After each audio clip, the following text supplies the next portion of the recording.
Ever get the feeling that, like, all this talk about inequality, the massive gaps we see today, that it's just kind of how things are? Like, maybe it's progress or just been building since, like, forever. Yeah, I think it's easy to fall into that trap, right? Like it's this inevitable force. Yeah, but what if we're wrong? Like, what if that's not the whole story? Well, that's exactly what we're going to be digging into today, right? Trying to debunk some of these myths about inequality. Exactly. We've got some pretty amazing material to work with here, these two books, The Dawn of Everything by Graeber and Wengrow, and then Piketty's Capital and Ideology. Right. Each one offering a really different but important perspective. For sure. So the goal here is to, like, really pull apart their arguments, find those key insights, the things that might really challenge how we think inequality came to be and why it sticks around. Yeah, I'm excited to get into it. The Dawn of Everything, in particular, really makes you rethink some of the most basic ideas we have about like social structures and how societies are organized. Right. It's definitely a big picture view of history. Yeah, they want you to see that things weren't always destined to be this way, right? Right. It's not this linear progression towards inequality. The past was much more diverse, full of possibilities. So Graeber and Wengrow, they really challenge you to consider how we usually look back at past societies. Like, we tend to assume they were, I don't know, less complex, less politically aware, almost less human. Yeah, and that's exactly the trap they want us to avoid. It's almost like we're saying that, well, they were primitive, so of course they weren't as advanced, as we are in our thinking about social organization. Right, but what if our ancestors were actually way more sophisticated than we give them credit for? Like, actively experimenting with different ways of living together. Exactly. That's their whole point. Yeah. Instead of just asking, how did inequality happen? They're asking, why do we assume it was inevitable in the first place? It's a huge shift in perspective, and it makes you think, like, what if inequality wasn't this inevitable outcome? What if the path could have been different? Right. And one of the biggest myths they tackle is that whole 95% thing, right? Yeah. That for most of human history, we were all hunter-gatherers living in tiny egalitarian bands. Oh, yeah, that idea. It's everywhere. It's repeated so often that it feels like a fact, but they argue that it's just not that simple. The picture was way more nuanced, much more variation. Right, like maybe there were these small bands, but not necessarily the norm. Or maybe they weren't always so egalitarian, right? Exactly. And this really makes you question, like, what else have we gotten wrong about the so-called natural state of humanity? This then leads us to, like, agriculture and the rise of cities. We always hear that these things, farming and urban life, they led straight to inequality. Like, it's automatic, yeah. Bigger Yeah. populations, more resources, boom, hierarchy. But Graeber and Wengrow, they're like, hold on, not so fast. What if that wasn't the only outcome? Yeah, they want you to really think about those transitions, those massive shifts in how people lived, and ask, okay, if inequality wasn't the only possible result, then what actually happened? And the same goes for the development of the state, this idea that it was just this steady march toward centralized power. Like, oh, we were just naturally evolving toward more complex systems, and those always mean more hierarchy. But when you look closer, the reality is often much messier, right?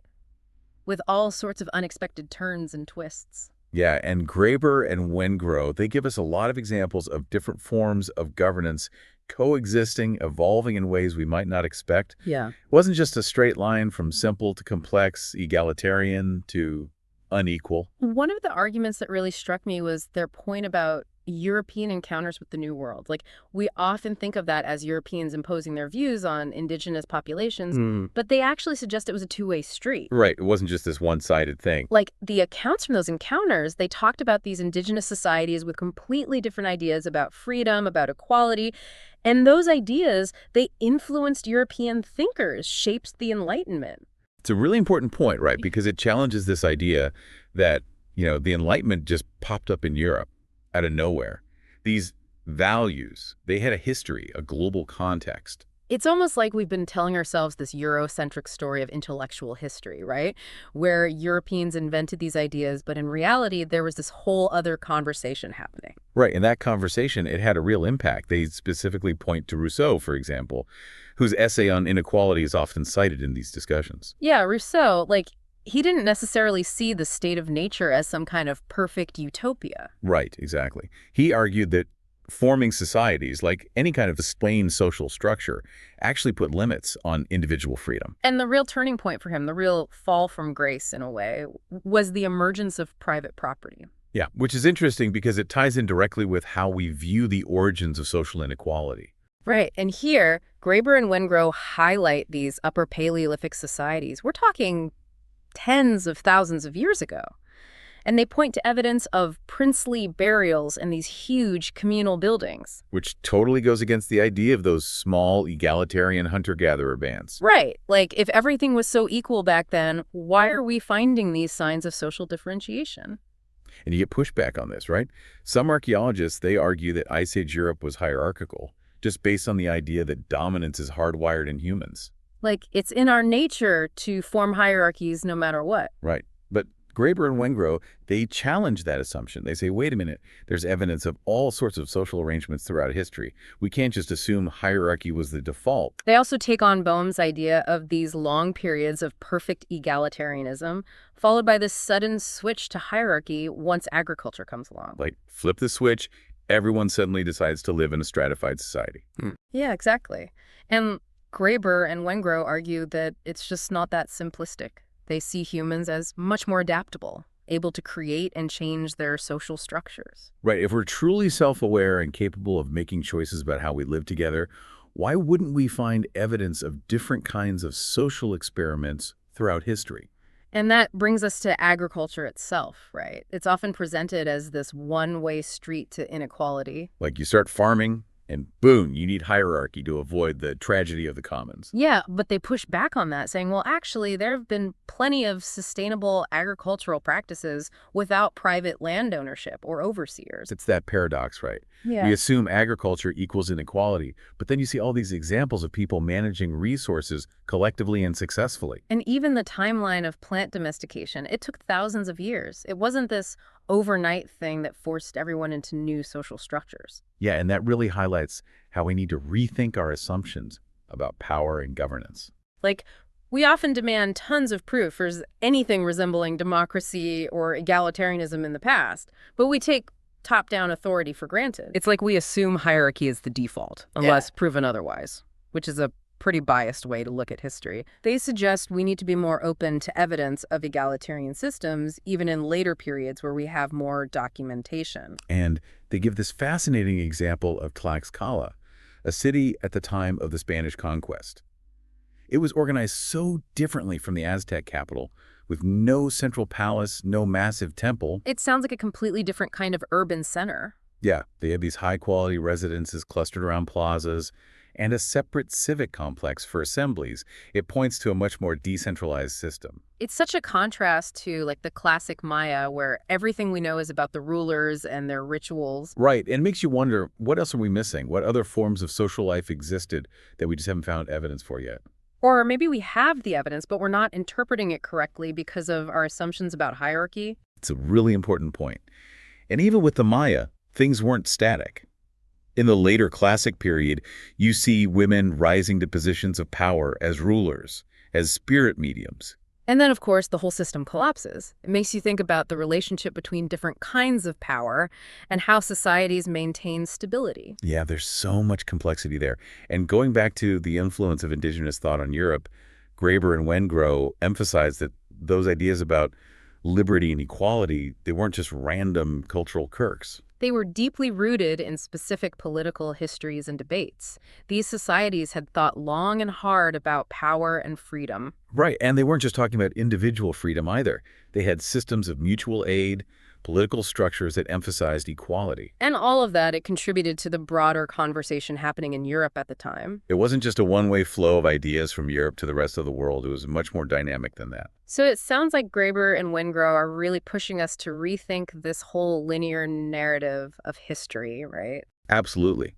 They want us to see the past as a rich tapestry of different possibilities, not just a straight line leading to our present. Which is where Piketty comes in, right? With capital and ideology. He's offering a much more focused analysis of how inequality actually evolved. Yeah, he's really digging into the nitty-gritty of different inequality regimes, the ideologies that supported them, and how they changed over time. And one of his big points is that the move away from progressive taxation in the 1980s was a major driver of the inequality we see today. Like, that shift had huge consequences. It wasn't just some abstract policy change. Right, and he argues that it directly led to this decline in the national income share for the bottom half of the population, which then fueled all sorts of social and political problems. Yeah, like that feeling of being left behind, it's real. Mm. And it has a huge impact on people's worldviews, their political choices. But, like, he connects that directly to things like Brexit and the rise of Trump. Right, it's not just about economics, it's about social cohesion, political stability.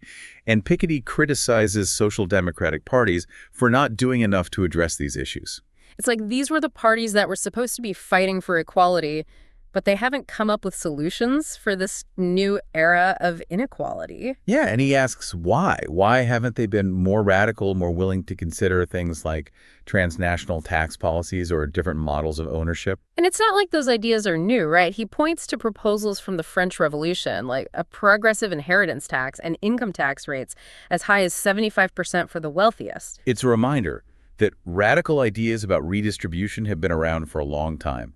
They're not outside the realm of possibility. Piketty also looks at the historical data on wealth concentration, and what's really striking is that this upward trend wasn't just a continuation of old feudal patterns. It was actually a phenomenon of modernity, driven by international investments and the way capitalism developed. And he points to the introduction of a progressive inheritance tax in France in 1901. Suddenly, they had data on wealth inequality, and it shattered this myth of an egalitarian France. It's like the numbers were right there, showing how much wealth was concentrated at the top. It had a huge impact on public discourse. And Piketty emphasizes that even the nobility wasn't this monolithic group. There was a lot of variation in their status and power across different countries and time periods. Yeah, in some places, being a noble didn't mean much.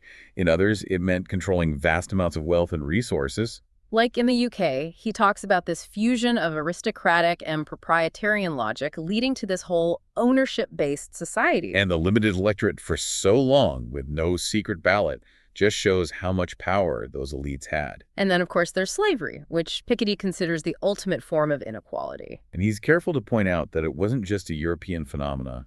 There were slave societies all over the world long before colonialism. The scale of the transatlantic slave trade is just mind-boggling, and the percentages of enslaved people in some places, like the West Indies, were just staggering. It's hard to even fathom that level of inequality.